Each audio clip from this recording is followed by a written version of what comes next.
My brothers and sisters, let's get down to business.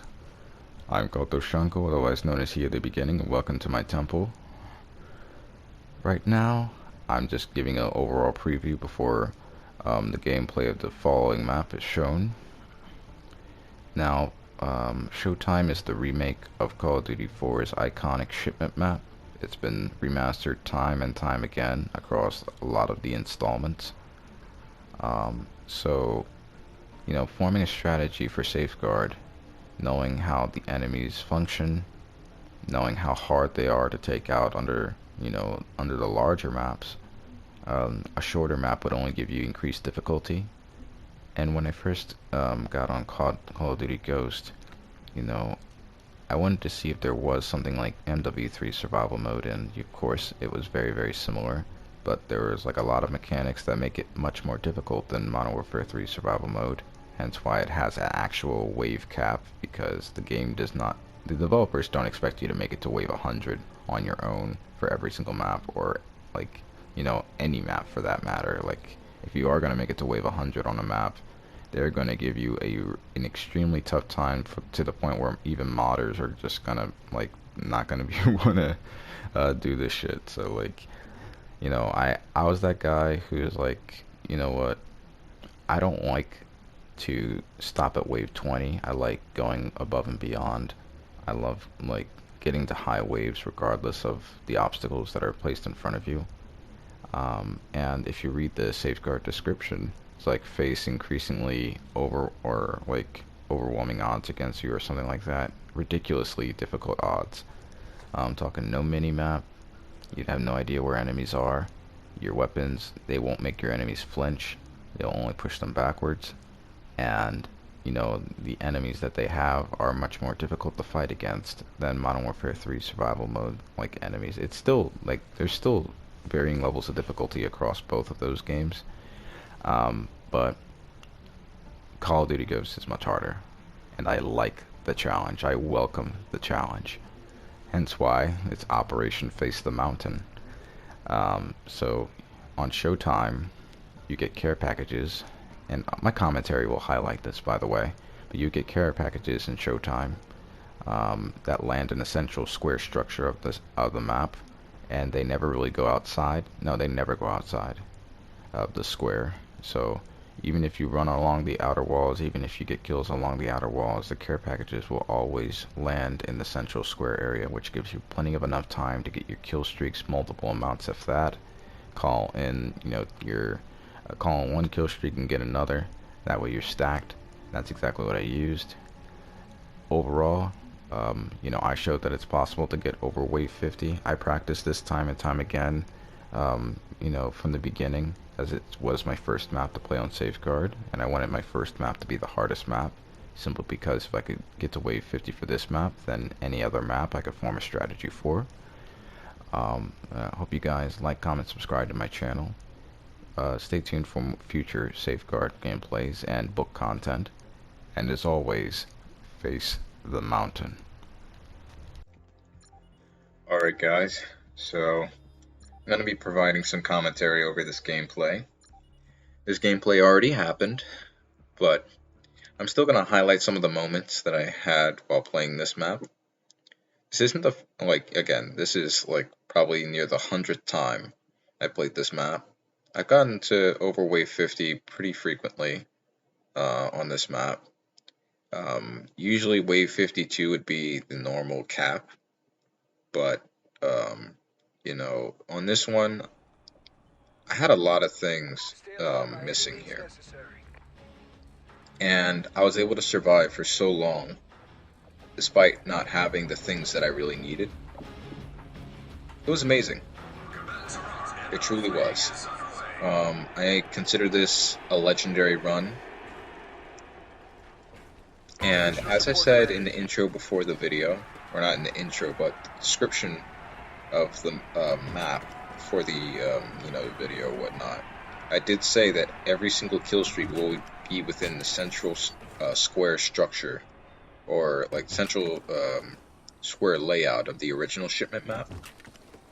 So legit, you could get up to 4 kill streaks, and you know, kind of weave in and out. I actually go in this corner, which is something I don't normally do, but when I go there, it it helps in the beginning waves, I guess. You want to make sure that you are secure and very attentive with your pistol. It's important to make sure you're in a spot where you can have the enemies not come from behind you and knife you. So this spot fits the bill. Um, and not to mention, the enemies, due to this map's overall structure, the enemies will come to you extremely quick. So like you'll find yourself completing waves within like 45 seconds to a minute, sometimes even less. If you have kill streaks, some of the kill streaks last for about a minute and 30 seconds. So literally they can last for like 2 whole waves before they kind of get destroyed on their own, which is really cool. I won't provide commentary over the whole game again, because I don't have the brevity to maintain that.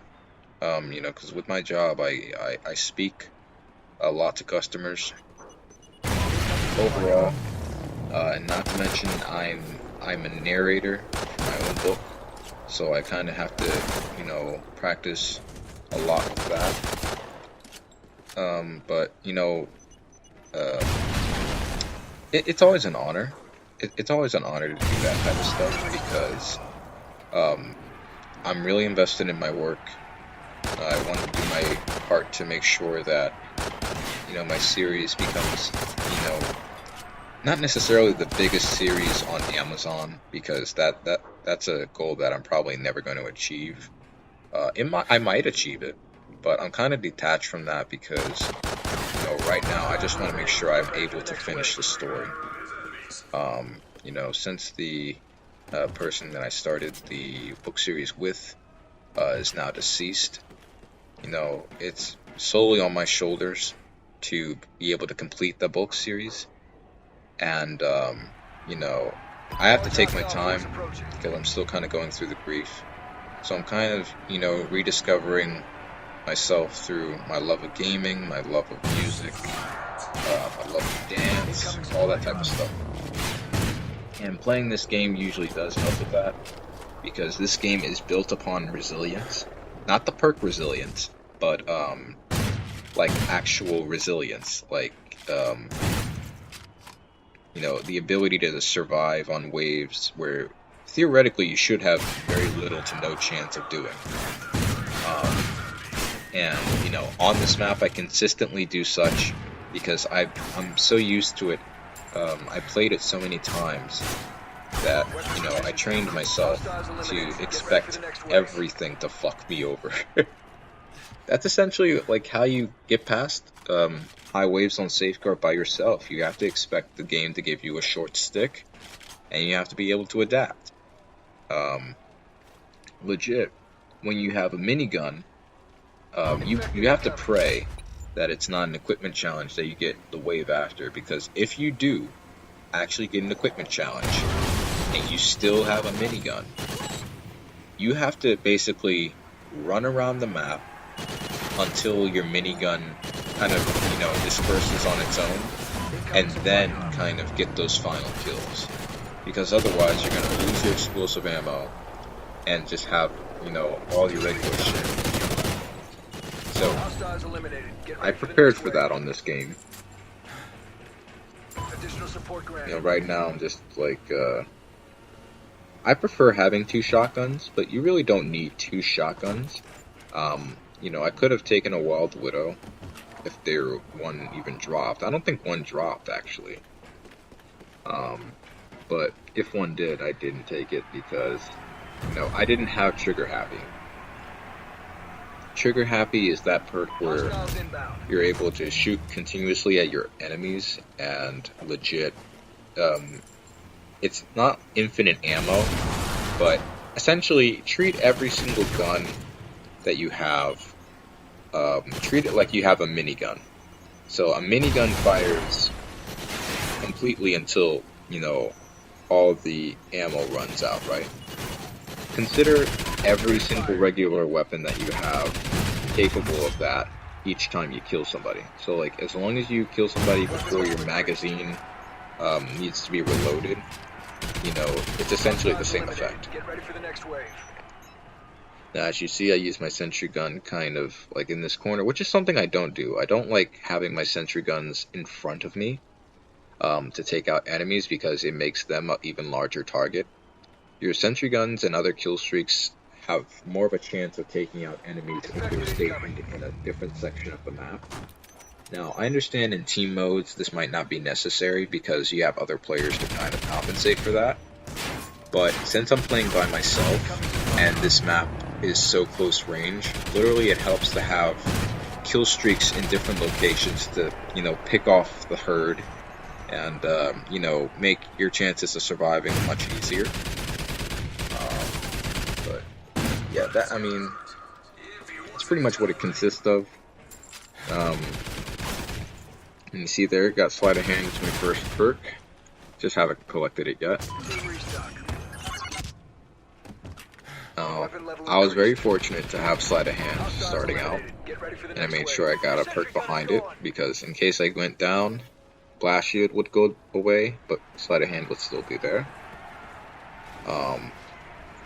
Again, I used to play this a lot. Jared, who is known as like the gaming commander, me and him played this map so many different times together. We tried finding different strategies to eventually get to wave 100. And you know, literally in that crate that's like to the left of me, with all those, like with the yellow totes and then the yellow lights on the inside, we used that, and you know, one of us served as like the human meat shield or whatnot, while the other like went prone behind and then kept reviving. And that literally worked and got us to wave 100. It's worked with several players. Right here, I was kind of getting shot at and I had no idea what was going on. I was kind of like, wait, what? Now, there will be one wave where I actually probably take 15 minutes in order to pass. And it might seem crazy. Okay, it didn't take anywhere near that long. I think it took like maybe 11 to 12 minutes. But that's the longest I've ever taken to complete a wave. But that, I believe, was on wave 54. And that was when I still didn't have trigger happy. Now, I'll let you in on a little tidbit. I never try to run on this map if I don't have to past wave 40. Because the enemies get ridiculously tough. They will have their, you know, LMGs out. They'll fire at you from pretty much every single direction possible. So you kind of have to duck and cover behind so much while running. And if you slow down for the slightest, you'll get smothered in an instant. These enemies do not play. They are very fast. Riot shielders and dogs will be your bane. But, you know, the people wielding the regular guns also are a major threat. But the reason why dogs and riot shielders are much more of a threat on this map compared to others is because of the close range combat and because their ability to smother you with their numbers. You have to be highly attentive that you're not running into them, or if they are, you know, right around the corner, you can run around them. You have to take advantage of every single avenue. You have to know how to evade. This map is not for the average player to get to high waves. Like, because you know, once I get trigger happy, the strategy becomes extremely simple.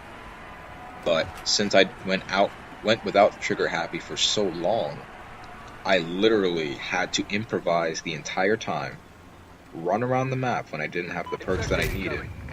Made a dumb mistake in grabbing a very low ranked weapon. But like, it's crazy. But you know, I'll still guide people through it. My bro Akiyama, you know, me and him got to wave 100 on here too. I think it was me and Jerry who were the first ones to get to wave 100 on this map. Well, I think like one of the very few people that actually managed to get to wave 100 despite only being 2 people in a lobby. I could be wrong, but I think that's the case. And to do that on a DLC map, well, people not everybody plays on DLC. In fact, hardly anybody plays on DLC in a regular game, let alone Safeguard. So anytime I'm in a DLC map, literally nobody can really join unless I'm online and they try to be curious and join me. But I usually don't give them the chance. Because I usually play this mode offline because I want to try to get solo high scores. So I have to be offline in order for people to not join. It's perfect. Nobody plays this mode, so I really don't have much to worry about. It's amazing. And, for the few friends of mine that actually still play Safeguard, I occasionally play with them. I don't do it as much anymore because, my schedule has changed around. But on the days that I actually still play Safeguard, part of me wants to invite them, but also part of me just wants to be able to, beat new records, test myself to the absolute limit. Now, you see me going here, despite me not having trigger happy. The reason why I'm doing this is because in the beginning, waves 13 to 15 are waves that do not have the riot shielders. And when you're in this spot, riot shielders and dogs will be your bane. So right now, I'm taking advantage of the novice difficulty. And if you notice one thing there, I actually collected team restock when it started flashing. And the reason why I did that is you want to fire every single shot you can before your ammo runs out. And with the team restock there, it can, restore your health to full status, of course. And, you refill your ammo. But especially on higher waves, you have to make sure you know about the timing of everything. Timing is probably one of the most important aspects of surviving high waves on Safeguard. Because you have no idea where the enemies are going to come from, really. Unless their path is so predictable where they can't, take you out from behind. But aside from that, if you're playing like me right now, when you see me start to run, that's kind of the indicator of the sporadicness of how the strategy is, because there were I went down once before wave 50 or whatnot.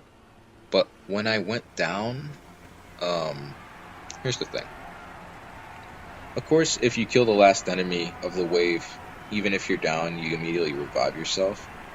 Me, I get choked up whenever I go down, early on.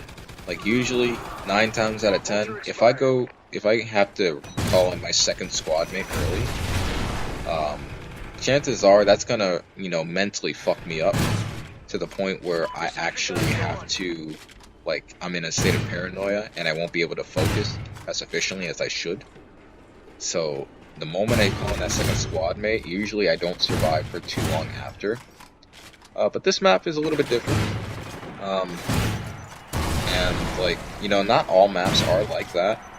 Actually, on one of my more recent gameplays on Strike Zone, which I also set a world record for the solo run on that map, both versions actually, and both in public games, I legit went down early on wave 12, I think, or wave 10, and I had to call in a squad, my first squad mate.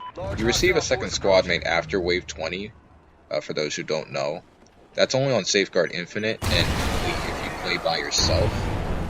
If you play Safeguard Infinite, and somebody does join, and it's before wave 10, they'll still be able to spawn with their squad mate, but once they, if they try to join in after wave 10, they won't have one. So that's just another thing to kind of, put out there. I tend to be the Safeguard survival champion because, again, I find strategies for maps that people don't even fucking attempt. And since nobody plays Safeguard anymore, and since this is such a coveted mode for me, I want to make it I want to actually bring back some popularity on this game. I know, that's probably a far cry, because Ghost is so hated by the Call of Duty community, and I understand why. It has reason to be, But compared to the recent installments of Call of Duty, like, this game is still better than a lot of the recent incarnations. I'm just saying. Um, like, there's so many futuristic elements to it, and futuristic elements is cool and all, but, you know, I know Call of Duty is supposed to evolve timelines and all that jazz, but at the same time, I fell in love with the, you know, not the retro, you know, what is it called? The ruggedness and the realisticness of most of the gameplays. Like, I actually felt like this was during a time of actual war. Nowadays, like Call of Duties or whatnot, like, it just feels like, you know, simple battlefield storylines where there's not a lot of intrigue to the story. It's kind of just rehashed or not really original. Like, the original Call of Duties, their banter may not have been necessarily the best, but it made up for it for the character development. It made up for it from basically how iconic it was. Like, you know, a lot of the things on older Call of Duties are still being rehashed and reused to this day because of, you know, again, it's so iconic. And people are going to milk it. The developers are going to milk it as much as they can because that's nostalgia sells. The older Call of Duties kind of showed that developers really tried to make something that stood out. Nowadays, the more recent Call of Duties, they're just like, well, they're trying to, like, assemble what little nostalgia kind of exists still.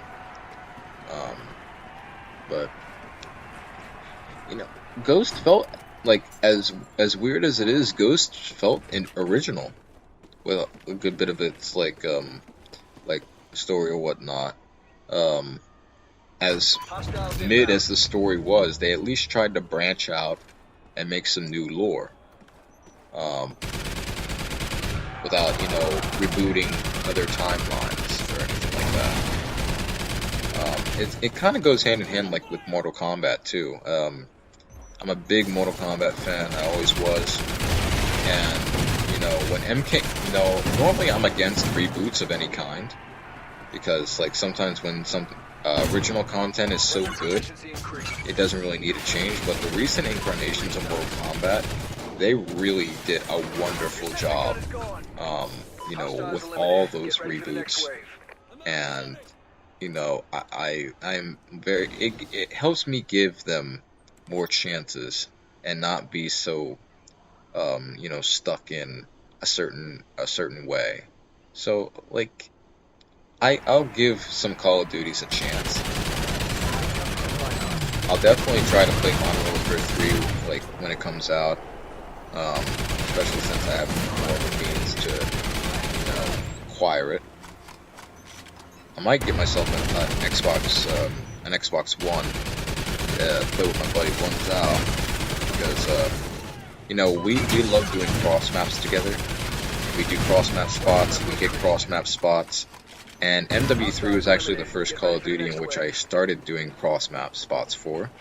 I played around with Skateboard T508 a little bit in the times, XAMK, Worldwide Kill Cams, Dead Clan. Those guys really helped inspire me to do all that type of stuff. And, you know, my spots are sick. At the time where I was playing with them, I was kind of more like a noob, an immature little child compared to them.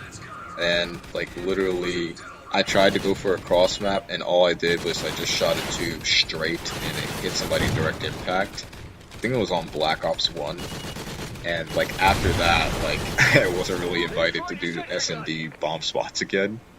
But that's because I didn't really, you know, look for a lot of cross maps. I kind of just tried to hit one on the fly, and, like, in trying to do so, it looked so noobish. I was just like, okay, this guy is like a wannabe or something. But then, when I actually started on Modern Warfare 3 finding cross-map spots, they became so incredible And like I continued it on with, I tried looking for someone Black Ops 2. I tried going back to Black Ops 1 and looking for a new bomb defense. I even, I did it the most on Ghost because Ghost has the most maps. And legit, I found bomb defense for every single map on every single bomb. I don't like to do straight up throwing knives. Because I always, like, it's in my name, Wise Bank Shots. Legit, I'm trying to find bank shots, all the time. So if it doesn't bank, I usually don't go for the spot. In fact, this map of all maps, I managed to find, I think, maybe, let's see, 1, 2,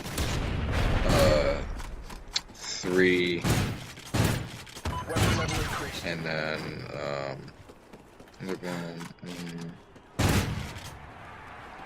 I think I managed to find 5 spots for this map.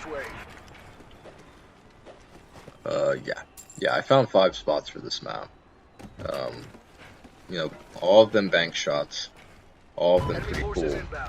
Now, with a map like this, you wouldn't expect to hit a bank shot at all, and I never expect to hit a bank shot if this map was ever chosen on Search and Destroy. Now, it's a far cry, but I actually have run across DLC lobbies in Search and Destroy with a select few people, but, people that have all the maps rarely get together, and we have a Search and Destroy game on some of the DLC. It's actually really cool. I don't really do that, like, I haven't really been inside, like, a DLC map for quite some time until, like, maybe a couple days ago. We were playing on Fog, but my connection was terrible, so, like, legit, I was shooting a sniper bullet through people, and, like, legit, nothing registered, so I just left. But, it just goes to show that getting those maps are not impossible in Search and Destroy. This is on PS4, though. If you're on PS3, there's probably nobody on Search and Destroy. So just keep that in mind. It's funny. Legit, whenever I go for my bank shot spots, I'll always like try to get myself the bomb or whatnot and try to plant it wherever the bank shot lands. And like my teammates usually don't get it. It is like, here, can you guard this bomb while I run far away from it? And they were just like, bro, what are you doing? Guard the fucking bomb. They didn't understand at first what I was trying to do, but when I actually started hitting bank shots online, all that anger turned into like fanboying. And, became kind of a legend in the lobbies for my ability to hit those bank shots consistently.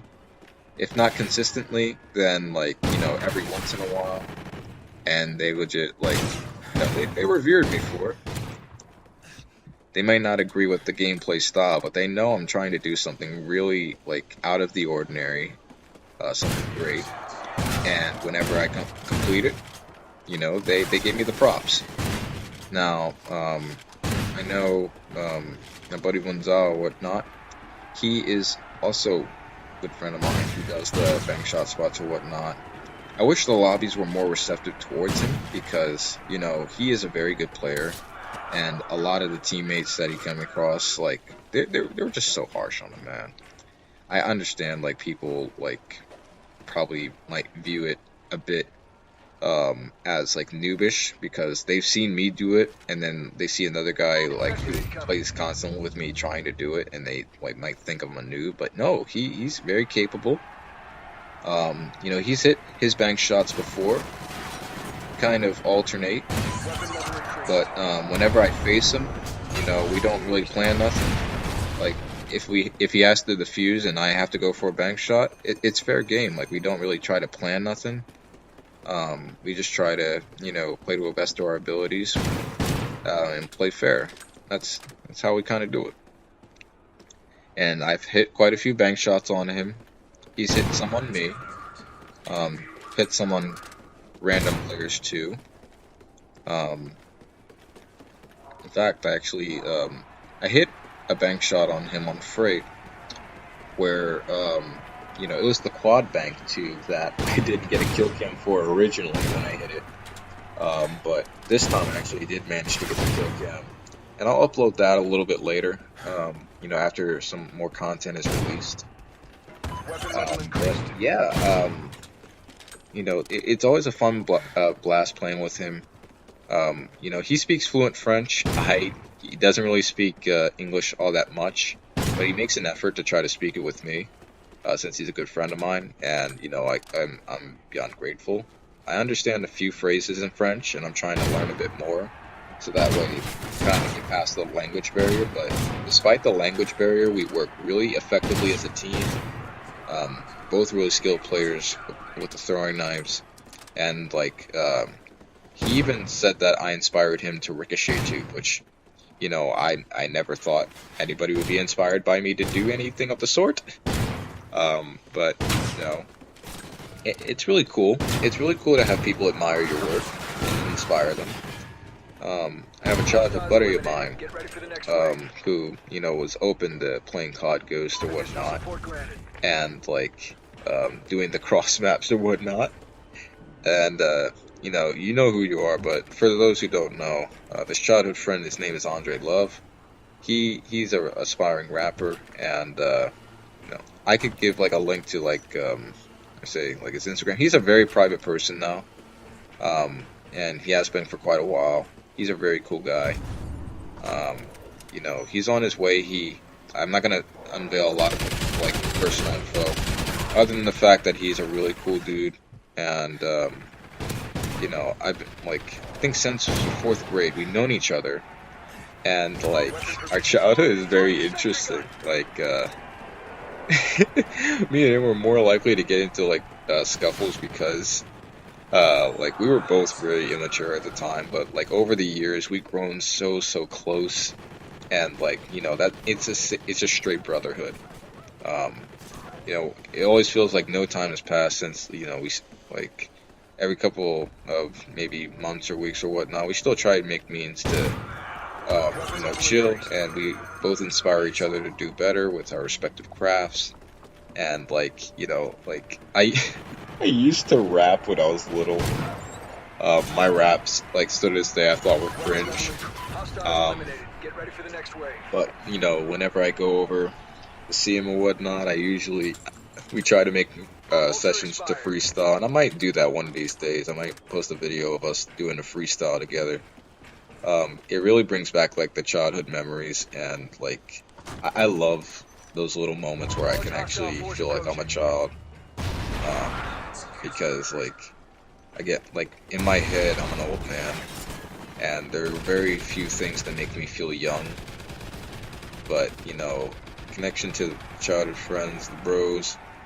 Well, even though the bros that I might not have known since childhood that I'm really close to, those guys also help me, feel a sense of elation and loyalty. I'm very grateful for the friends that I do have. I know this kind of, went on a tangent away from the gameplay, but because my strategy is such a constant one, I figured I'd break the ice by, giving some other content, or not content, context other than Call of Duty. Because this strategy is really straightforward. You just run around picking off the stragglers until you finish the wave, right? There are certain waves that are more hectic than others, and you'll definitely see that. Especially as we get into the wave 40s and shit, or when we have the dogs. Okay. So, when we have the dogs, I don't have ranged weapons, okay? I have 2 shotguns, and the dogs come in swarms. They do not flinch when they are shot. They will keep running even if you shoot them, and they don't die. So literally running around with a shotgun around the map trying to pick off dogs is one of the worst things you could try to do.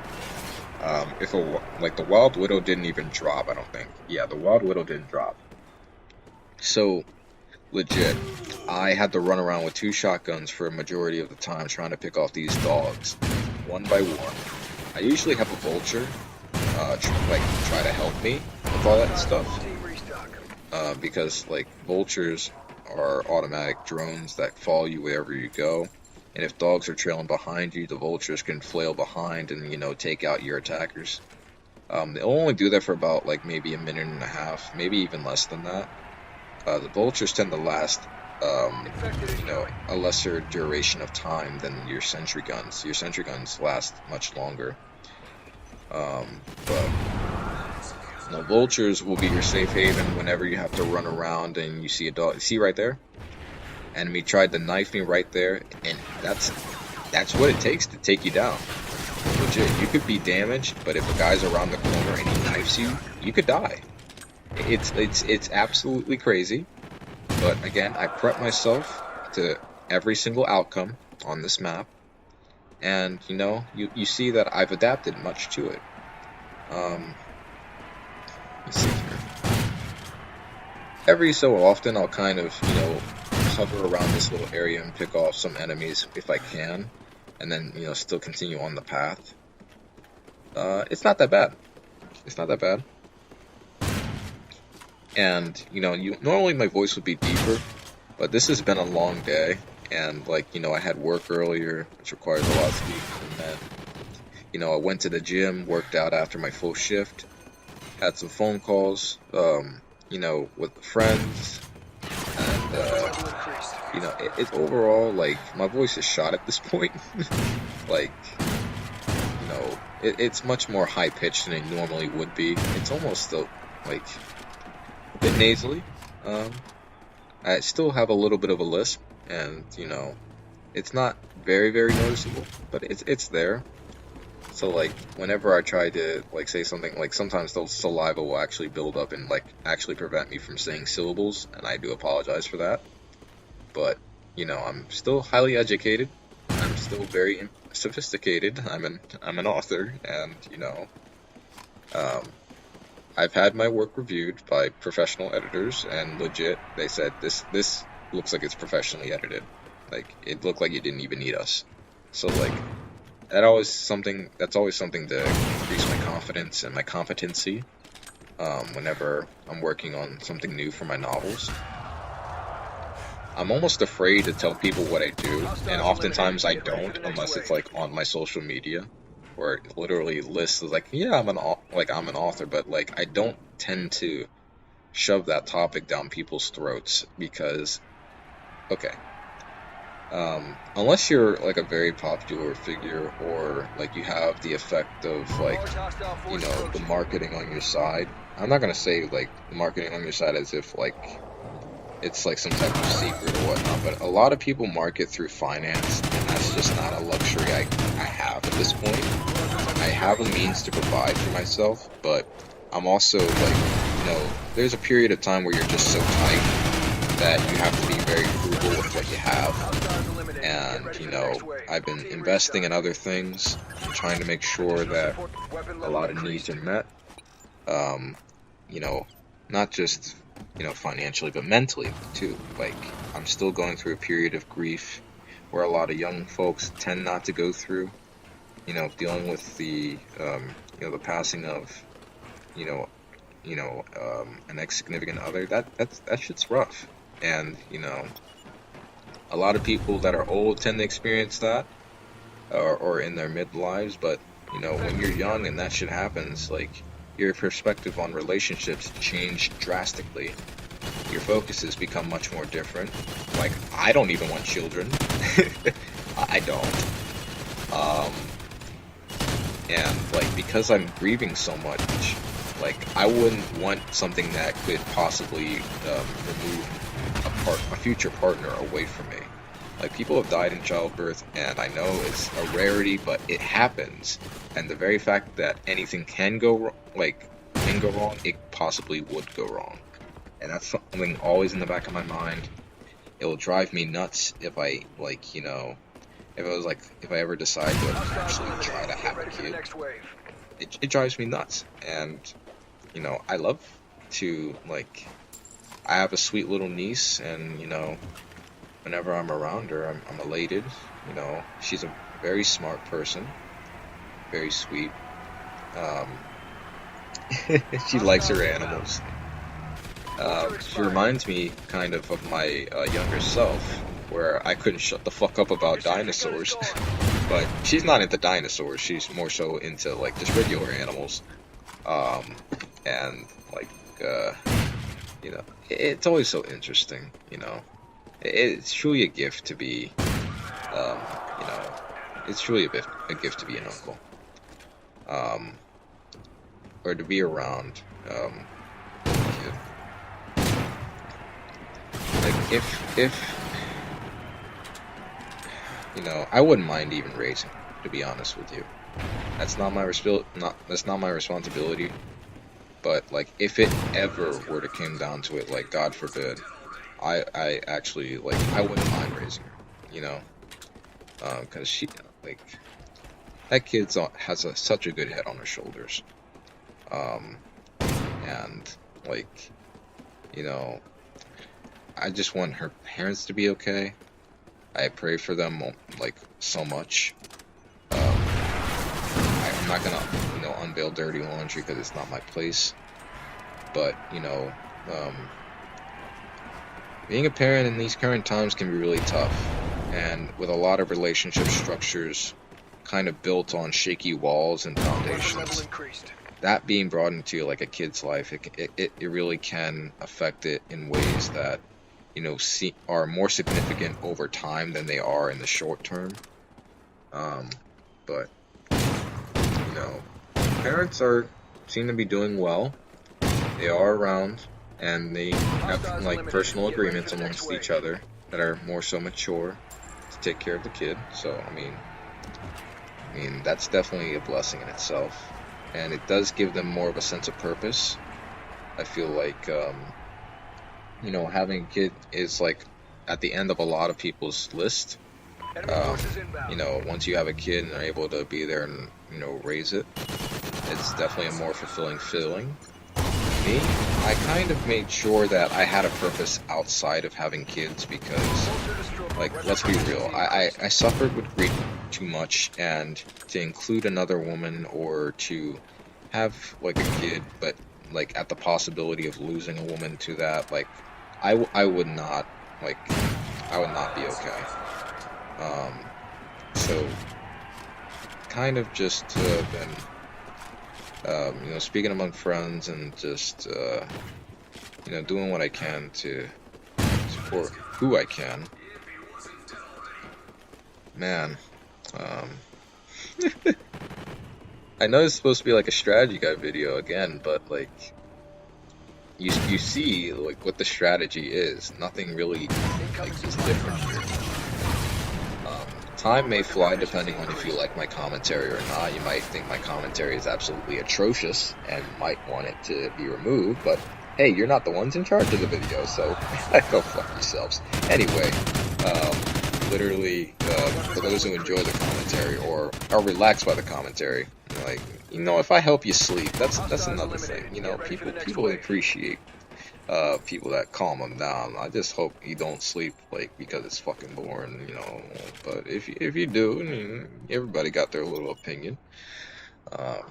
As you see, I got the explosive ammo minigun here, and this is usually the place I like to go because, you know, you're more so secluded. And look at that, an equipment challenge. I had a minigun. Now this was the absolute bane when I like had this because, again, whenever you have an equipment challenge and you still have the minigun, you literally can lose all of your explosive ammo and go straight to your regular ammo. So what did I do? I used the explosive ammo sparingly. I created a path where it could be like, it would clear some of the enemies from the way I was trying to run. And, you know, once it started flashing yellow, I knew that I could get some more kills. And look at that. I got the explosive ammo minigun because, again, I used strategy. I bided my time. And, you know, I thought about ways the game would fuck me over. And you know, I managed to do that. And as you can see, for any future gameplay of mine, the miniguns will literally save your life. I'm really glad they added this feature because on Safeguard, you wouldn't be able to aim at all these enemies with automatic weapons if your weapons were not explosive ammo filled. I'm sorry, they made it at such a difficult, you know, um, such a difficult time where literally these guys will. It only takes 2 seconds for them to fuck you up. It only takes 2 seconds for the AI to completely surround you and fuck you up. So I got really, really fortunate. You'll see in my future gameplay on Gold Rush where I actually managed to beat the world record solo. I actually managed to get to wave 53, and that was so legendary. I've been trying to battle to get to wave 53 for the longest time. Here is where I went down for the first time, but my vulture actually saved my life here. I trimmed down the enemy to such a degree that there was only like 1 or 2 left. And since my vulture was still active and right behind me, it managed to take out the other guys. It's really helpful if you go down. I'm telling you right now, especially on a close range map like this, if you can help it, try to finish the wave before any important perks get taken away. If you can't, then call in your squad mate, like your second squad mate. But if you have the means to take out your last enemy, do it. And as you can see, these enemies are so much stronger. Literally. They are so much stronger. They shoot around every corner. They go prone, which is absolutely monster fuel. Monster fuel, no, nightmare fuel. There we go. So, you know, every time I stop by to, you know, try to take out some of these guys, I ended up keep running because, again, they're so strong. You can't let more than one fire at you. Otherwise, like, you're gonna go down. See, Modern Warfare 3 survival mode, they definitely had their enemies kind of increase the damage that they would output each wave, but it was still very controlled, and like they had flinch. Like literally every time you shot them, they were stunned. So it would suspend them in an animation where you would be able to make a hasty escape if you needed to. This game has none of that, except for when you use stun grenades. So like, again, this game, it's so much harder to, you know, make it to wave 20 under, you know, sometimes the best of circumstances for the average player anyway. So like when you're trying what I'm doing, trying to get to wave 50 on this map, and you know you're having a really tough time, well, of course, people expect to stay in one spot, and if that spot gets overwhelmed, they don't know how to be resilient to run around the map and get familiar with it. So a lot of people don't end up surviving very high on the DLC. A lot of people play the DLC again, so they're not as familiar with the maps. But I've played the DLC constantly. Private. Every single time I played these maps, you know, on multiplayer when I perform really well on these maps, I'm like, how are you able to play so well on these maps? Nobody hardly plays these maps. I'm just saying to myself, it's like, because of Safeguard. Or because I played MW3 Survival. That's kind of what kind of kickstarted this whole thing with Safeguard to begin with. But Safeguard is much more effective because you literally have the worst of circumstances placed in front of you. If you don't have certain perks, you're fucked, or you have to be ultra resilient in spite of it. And there's no in-between. MW3, you could afford to, you know, you could afford to go down. You would have self-revive, right? MW3 had self-revive that you could get each time. On Ghost, your squad mate, or, you know, you have teammates if you, like, try to play this, but if you're playing this solo like me, your only means of reviving yourself is finishing the wave, which is, like, your enemies, the moment you go down, your enemies will try to go away from you. And that pisses me off. It makes things so much harder because your enemies will literally, like, you have to take out your enemies in order to pass the wave. And when they go away from you, when they go down, it can be the most infuriating thing because you'll be trimming them down. You'll be like, oh wait, there's one left, but then he went to a bunker you can't access. And like that literally fucked me up. And by the way, you know, I went down here first time because I saved my squad mate in the occasion that I eventually went down. I was able to kind of, you know, just narrowly escape death here. And, you know, continue on with my path. I freaking juked the fuck out of that riot shielder there. Oh man, all this talking is giving me a headache. I'm gonna drink some of my water, bro.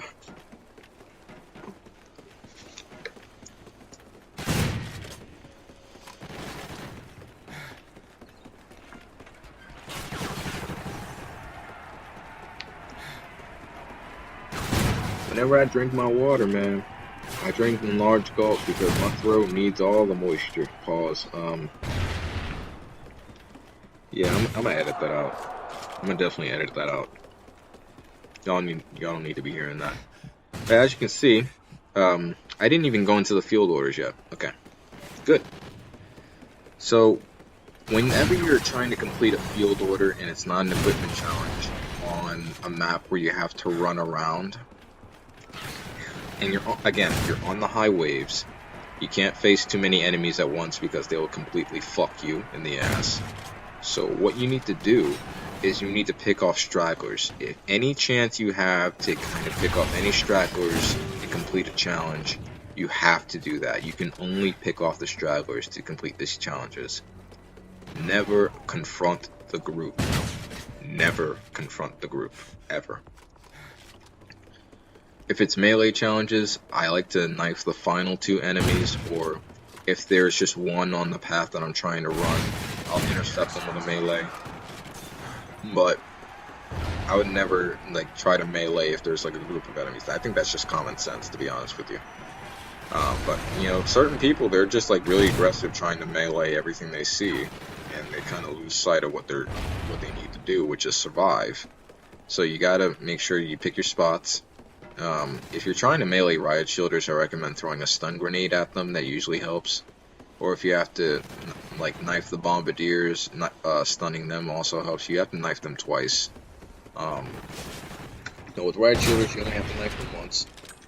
Dogs are quite literally the easiest things to knife, but because they come in such swarms, you kind of have to wait until... You can look behind you from period to time, and you can see if there's one right on your tail. Knifing while you're prone and crouching perform better and, not better. They perform quicker knifing animations where you can get multiple ones in a matter of a couple of seconds. Whereas if you're standing up, you'll do like the standard lunge animation where you stick your knife in and then you take it out in such a dramatic fashion. Again, just crouch if you have the power to do so, and go from there. Now you see from the way to take much more time to complete. Understandable, but you see the enemies highlighted in orange. It means that the end of the wave, like, there's not as many enemies as there was in the beginning. So hostiles eliminated. Get ready for the next wave. Managed to take those out with the shotguns, even though I don't like it when facing the dogs. And okay, before I even do that, I want to talk to you about kill streaks, because this is very important. Do not use kill streaks unless you absolutely have to. Infected incoming. If you can survive without using some of these kill streaks, spare them, because I never like to call in 2 kill streaks at once unless the waves are such overwhelming odds that it just forces me to do it because I have no choice. So usually I try to have 1 kill streak, 1 or 2 kill streaks remain after each 5 waves. I try to do the rest on my own. But because this wave was because these waves are so difficult, and because I wasn't expecting to run at this point of the game, I literally had to improvise and use every single kill streak I had. But the good thing about this map is that all the kill streaks, again, they gather in that central circle. No, that's a square. They gather inside that area, and quite literally, you can collect up to 4. So, it really doesn't matter if you lose all your kill streaks. You can still, replenish them quite easily. It's just a matter of getting to the meat of the matter, which is completing your waves. Over here, you see that my equipment challenge was a headshot challenge. And again, I have to do that by picking off stragglers. And you see sometimes certain enemies will try to pick me off from a long distance, so I kind of, as I'm running, I kind of run behind certain, small equipment, or certain small structures, or whatever the hell. I ran around this, like, fucking loop for God knows how long. Like, literally, I think on wave 54, again, I played that wave in particular for about, like, 12 minutes. Which still astonishes me every time I think about it.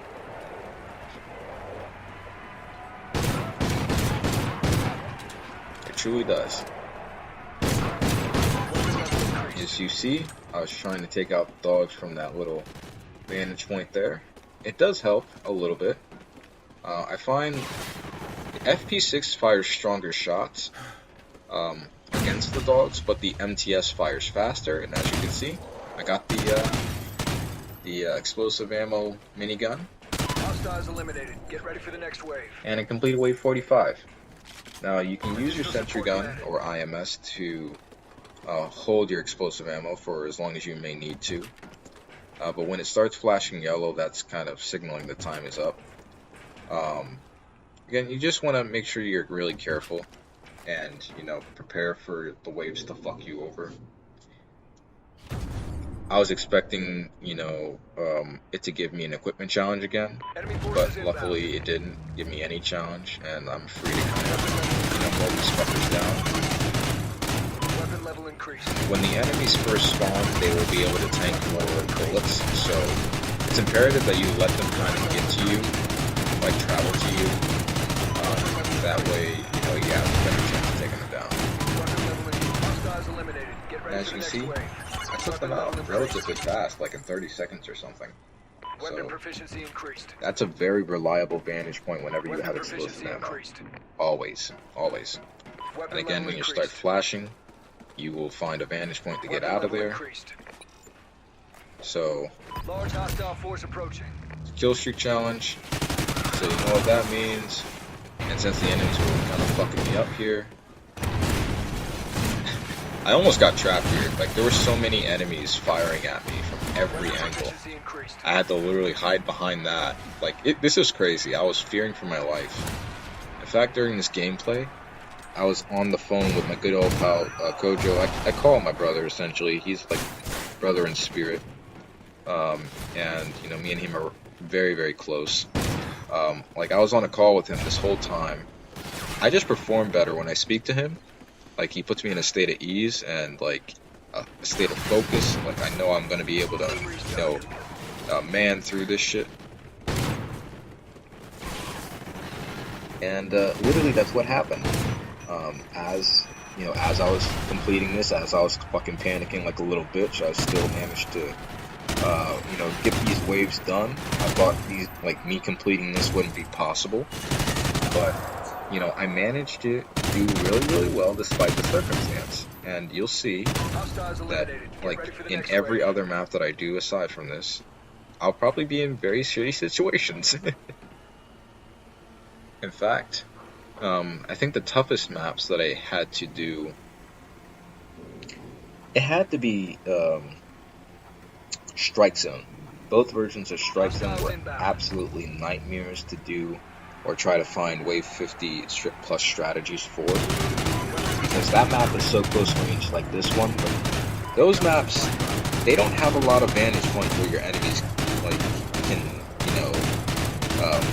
they can't take you out from behind. There's only one spot on Strike Zone that will allow you to be in a spot where the enemies cannot take you out from behind. And that's on the regular version. The chemmed version, I'm like, still to this day, I'm still surprised at how I actually managed to, make it not only to Wave 50, but, past Wave 50. But you'll see that in the future gameplay. I mean, well, it's already up right now by the time this video is up, but I'm planning on taking that down once I upload enough gameplays and kind of remaster and give my commentary over that. And I'll take ample amounts of time. Again, this commentary takes quite a bit of a vocal toll on me. As you can see, I almost got ripped to smithereens here, and again, I never try to run around this map by wave 50 because these enemies are so ridiculous at this point. Because I didn't have what I needed. I didn't have trigger happy. So the game literally said, fuck you. And you know what I said? I said, bite me. Literally got this wave done, despite the circumstance, all by myself. And I did that for many waves to come. They destroyed your sentry gun. You know, up to wave 55 anyway. Which is still very, very, very impressive.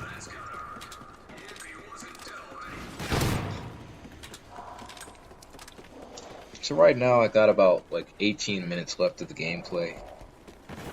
For wave 54, I don't know whether I'm going to speed like through it or something like that. For the sake of it, because I'm pretty sure people do not want to see me run around the map for like, you know, 15 or not 15, like 12 minutes straight, picking off like little amounts of enemies. Like I don't know. You might want to just listen to my voice at that point because people really love my voice for whatever reason. And that extends to work, that extends to just regular day-to-day conversations with strangers. It happens. I'm gonna drink another sip of my water. Hold on.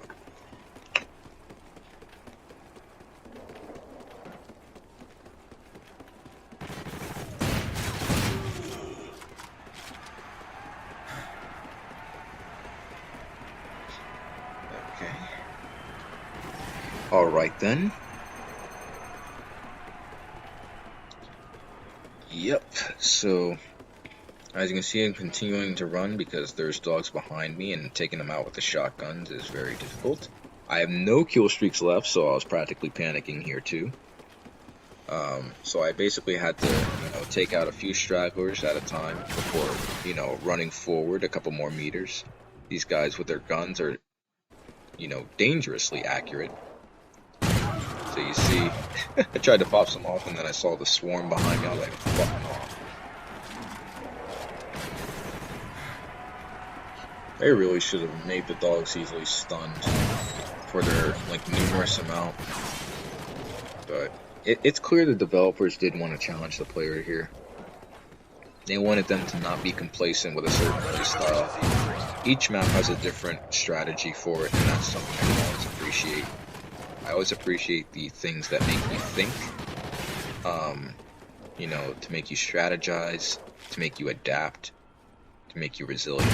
And that's what Safeguard did. Weapon level increased. In fact, when I was playing with my buddy Kojo on Vanguard, you know, I don't play Vanguard hardly at all. I actually never play that game unless I'm with another teammate playing zombies. But whenever I play zombies, I'm able to evade so many targets coming at me at once. Pause. And the reason I'm able to do that is because I played Safeguard. I'm able to evade much better. Hostiles eliminated. Again, Get ready for the next wave. this mode doesn't have mini maps, so that's already something that makes like this much more difficult than Vanguard zombies, and the enemies shoot at you. So imagine if all of those zombies, oh yeah, this was the mistake I was talking about. I actually fucking tried to pick up a kill streak, but I ended up picking up a weak ass LMG. And I literally screamed at myself for how foolish of a decision this was. Enemy But forces inbound. at the same time, I still made do with it. You want to know how? I used my you know, my analyzing skills as a property of success. And you know, whenever you use automatic weapons, oh yeah, this was terrifying. Like, these guys could have shot one more bullet into me and I would have died. And this is a wave that I usually die on whenever I play this map now. So like, for me, I really had to get past this wave. And I called in my vulture there because I thought my sentry gun was destroyed, but you know, it was kind of not shooting at people. So I kind of wasted 2 kill streaks, which even, you know, thickened my paranoia. But it's alright. It's alright. Because I ended up getting the minigun. And, you know, I managed to make do. Now, I'm probably going to do these commentaries, like, once every couple of days. Because, again, the toll that it puts on me to speak for such long amounts of Hostiles time eliminated. Get ready for the and next to have wave. like, you know, such Weapon minimal level sleep increased. because again, I'm an author. I work, you know, I work after my full shift, writing, illustrating, and you know, doing anything I can to kind of market the product out there without Your completely sentry burning gun is myself gone. out. Hostiles inbound. Whenever I go someplace away from like the house or whatnot, I always want to be productive. I always want to get work done because, again, I don't know if I'm going to see the next day each day. So I try to work on my book as much as I can. I try not to take advantage of that. And because my series is so extensive, because of my experiences, I have to be the one to finish my series. And I can't depend on another person to, you know, help me with that process. Like, this is my vision. I'd be more of a hindrance than a help if I let people in to do it. Not going to say that I'm completely against people working on it with me, but I have such a particular vision where it's hard for people to kind of compromise certain views, including myself. It's hard to compromise certain things in the story. You could be open to suggestion like I am, but you don't want to be so open to the point where you compromise your original ideas to suit something that they think might be good, and it's a really weird balance between that. That's why I don't go to book publishers like that, like associated with brand groups, or I sell my things independently through Amazon. And like, you know, that gives me enough freedom. If I were to choose like a different type of company, then it makes me kind of feel like I lost a sense of independence. I tried Ingram Spark for my, I don't really want to call it my first book because, like, I was so disappointed in myself. I was so one-track minded and focused on completing this mega book that probably nobody was going to read. And, you know, this was the book that I worked on with my former significant other, God rest her soul. And, you know, I was very stubborn in its creation. I had several ideas that I wanted to implement, and, you know, there was lots of opportunity to take in the criticism that I, you know, had during its entire process, and I chose to, you know, go with my vision for the plan, and my vision was not based upon competence at the time. My vision was based on confidence without clarity, and confidence without clarity can be dangerous. It can be disheartening. It wasn't until, you know, the ex-significant other or whatnot, she actually split from me the day after I published, or no, the day before I published my the first book I worked on for so long, and, you know, it woke me up. It made me more critical of myself, more so than I usually would be. It made me more competent because, you know, I was able to harness a lot more of my shortcomings without a voice in my ear. It managed to make me more aware of certain tendencies that would lead to behaviors that could not be tolerated. It really taught me a lot. Now, as you can see, when I went to that vantage point, I started using my weak LMG. The reason I did that was strictly because when you're using an automatic weapon, your support drop meter fills much, much faster. And the lower the level, the more shots it takes. The more shots you unleash, the more the support meter is going to continue to fire up. So I did a couple pit stops. Well, not a couple. I had so many pit stops. God have mercy. But, you know, all these pit stops paid off. Again, this is gonna seem so fucking repetitive, and I do apologize. But the game really left me with no other choice but to, you know, adapt to the shitty situation I'm going through. I couldn't even finish off most of the enemies with the LMG, and there were times where I almost got cornered, and I was still panicking the entire time. Dude was on the call, he was just like, hear me screaming like a little girl sometimes, bro. Like, you'd be impressed, I have a very wide vocal range. You can hear that whenever I sing, of course. And, man, stuff like this terrifies me, but it's so welcoming. Like, I welcome the challenge of trying to survive on maps where people have not even attempted. And not only surviving, you know, past wave 40, past the, like, you know, Safeguard Extended, but to survive past wave 50. With pure dedication, resiliency, and strategy is such a crowning moment.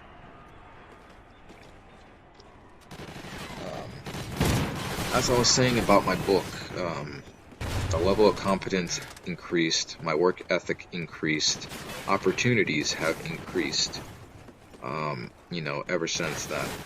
And, you know, if there were one thing I'd change on that path, you know, leading up to my first book's creation, it would have been to, you know, have more area for compromise with certain ideas that wouldn't suit a certain audience, to be more willing to suggestion, or more willing for suggestion. And you see there, I almost died there, again. But, almost knocked my phone off my fucking thing. But, you know, I'm a much different man now, much stronger, much more capable, better writer, overall better everything. There's still a lot of areas I struggle in, but, you know, that's life, we're human.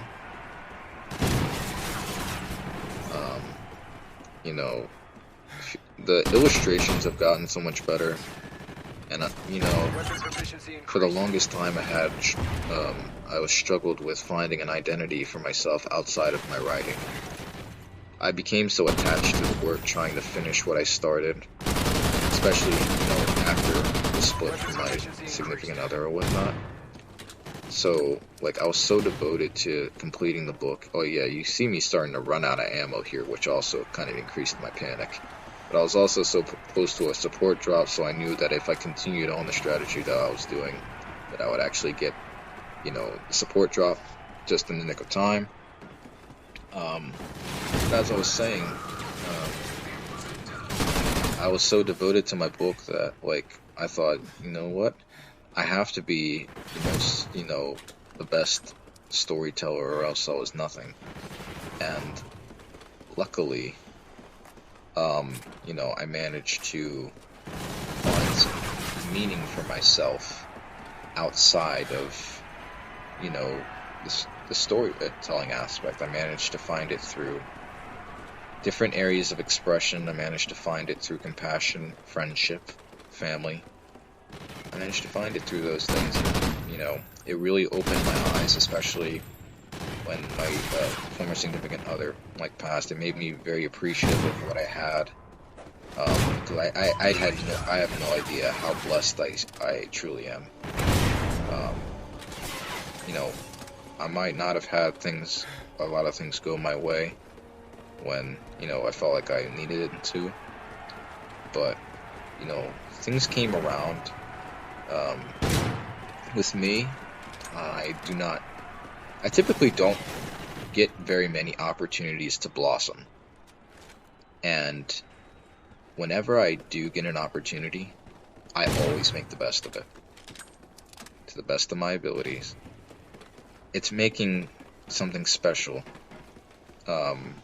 being able to appreciate what you've been given, being able to not let that opportunity go to waste. Of course, there were some things I wish I could have done, like, you know, I wish I could have, you know, finished all the way through college, but to be honest, the grief is so strong that anything that kind of reminds me of college, because I actually met my ex-significant other through college, anything that kind of is connected to that college, or like to college in general, it'll make those memories of grief that much stronger, much more painful. So as much as I do want to probably finish my degree, I also know that I don't want to finish my degree like she did for hers and be at the cost of my sanity. That's the one thing. Like, um, again, she was very lost and was going through so much for a long time, and there was a lot of, what should I say? There were a lot of behaviors where it was very unacceptable. Um, you know, and over time, or not over time, but like, I was such a kind dude. Oh, by the way, there's Trigger Happy right there. So when I earned the support drop, I finally got the perk that I needed. I just needed to finish the wave to kind of savor that. But as I was saying, I was more of a nicer guy because I knew how easy it is to hurt the ones you love. I knew like that I never wanted to intentionally hurt anybody, like feelings, even though sometimes it might have been necessary. Like, I was so used to kind of losing people if I were to do what I thought was right, or what I Hostiles thought eliminated. Get needed ready to for the next happen wave. at some time. I was so afraid to, like, if this person walked away, then their life is done. I hate that feeling. And, you know, when I had certain dreams, I had dreams of, like, that person being in danger. Infected incoming. And, even though made certain efforts to reach out, not just me, but family and friends tried to reach out to her, and, she cut everybody off. I'm not going to talk about, the circumstances behind the passing because, again, that's not for me to say. That's not for me to say at all. And, I'm just going off on a tangent at this point. All I can say is I choose to grieve how I should, and, Outpost lost.